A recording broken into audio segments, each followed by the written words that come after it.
Our congregant, Diane Campbell, owns a candy store on Russian Hill, and it's called the Candy Store. I love it. And if you like candy and you've never been there, I highly recommend it. Just imagine shelf after shelf laden with so many colorful jars, and you want to reach in and sample every one. There are so many jars of treats, and each time you visit her store, there's something to explore there that you had not seen before. This Shabbat's Torah portion, Vayetze, is like a candy store. Dip your hand into one jar and out come dreams. Inside another jar are all the ways in which Jacob grows into a better person. There's the sour candy jar where even after God plainly tells Jacob, I will always be there with you, Jacob just responds, we'll see about that. I love the jar where Jacob and Rachel first meet. He falls in love so fast that after he kisses her, he bursts into tears. At the back of the store, labeled adults only, there is a jar with an aphrodisiac that Leah and Rachel used to lure Jacob to their beds in a competition between sisters. There's one jar filled with those very, very sour gummies, and that is the jar we're dipping into on this Shabbat. Open this jar, and out comes the biblical character that we all love to hate. He showed up in last week's Torah portion in the most unsavory manner. And here he is again, that one family member who always seems to be working an angle. His name is Lavan. Laban's dad is Bethuel, who is Abraham's nephew. Laban, I'll use his Hebrew name, Lavan, is an integral part of the Abrahamic family tree. His sister, Rebekah, married Isaac, so Jacob, star of this week's Torah portion, is Laban's nephew.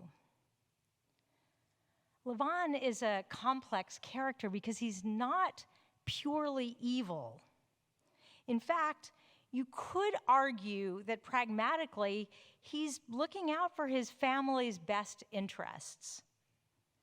But there's something unsavory about him.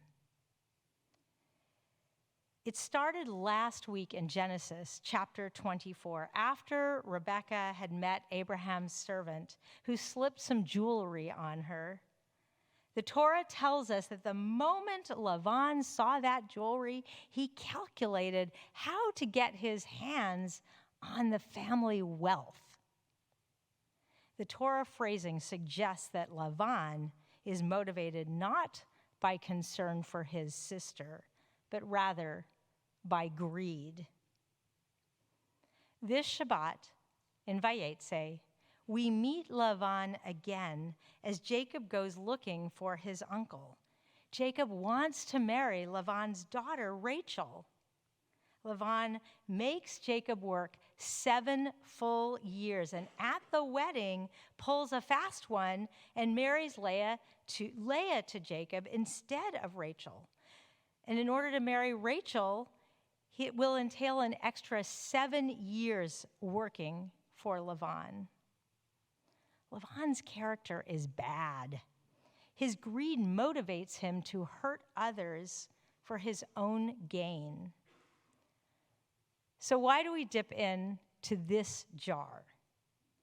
Because we all have a Lavan or two in our own lives. We may even have a little bit of Lavan in ourselves, in our own Yetzer Ra, our negative inclinations. We strive to be good. We don't want to be motivated by greed, gossip, ego, meanness, or hate. We all make mistakes. Sometimes we say or do the wrong thing, and we have to make amends. but our primary motivation is to do good and be good. But there's this other person, our ex-spouse, our terrible boss, our coworker, our angry neighbor, the salesperson who cheated us. Lavan is that person we know who's mean, difficult, greedy, pompous, obnoxious, or unkind. Maybe they're all those things. Lavan keeps showing up, even though these stories are all about Rebekah, about Isaac, about Jacob. The Torah reminds us that there will always be a Lavan in our lives. The question is, how do we respond? Who is a Laban in your family or in your circle? Who brings out the worst in you because they can be selfish, arrogant, greedy, or full of themselves? Whoever that person is, the parashah reminds us that the ball is in our court. Whenever I teach bar and bat mitzvah students about the fringes on the talit, I explain it this way. I've been doing this for years, even before I walked into that store. I always describe a kid who walks into a candy store. Diane's in the back room, and the kid sees the opportunity to steal some candy while her back is turned. But as this kid goes to grab the candy, she sees these tzitzit, these strings and knots that remind us of the commandments. So the kid decides not to steal the candy.